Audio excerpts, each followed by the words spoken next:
Friends இங்கே பாருங்கள், இது வந்து 1/2 லிட்டர் பால். 1/2 லிட்டர் பாலுக்கு வந்து ஒரு 2.5 ஸ்பூன் வந்து கஸ்டர்ட் பவுடர். அதை வந்து கொஞ்சம் பால் இதில் போட்டு மிக்ஸ் பண்ணணும். இன்றைக்கி வந்து ஃப்ரூட் சலாட் தான். இப்படி பால் அப்படி மிக்ஸ் பண்ணிக்கணும். திரும்ப மீதி பாலை வந்து சூடு பண்ணணும். அடுப்பு வச்சு சூடு பண்ணணும். அது கஸ்டர்ட் பவுடரை வந்து அதில் மிக்ஸ் பண்ணிடணும். போட்டு அப்படியே கிண்ட வேண்டி தான். ஸோ அது கொஞ்சம் நேரத்தில் வந்து கட்டி ஆயிரும். கட்டி ஆனதும் அதை வந்து ஆஃப் பண்ணிவிட்டு நல்லா ஆற வச்சுட்டு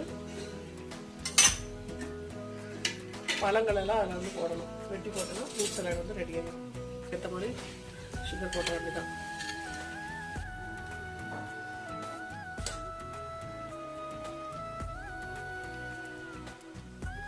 ஃப்ரிட்ஜில் வச்சிடணும். ஃப்ரிட்ஜில் வச்சுட்டு சாப்பிட வேண்டியதான். Fruit salad ready. என் பையனுக்கு பிடிச்ச ஃப்ரூட் சலாட்.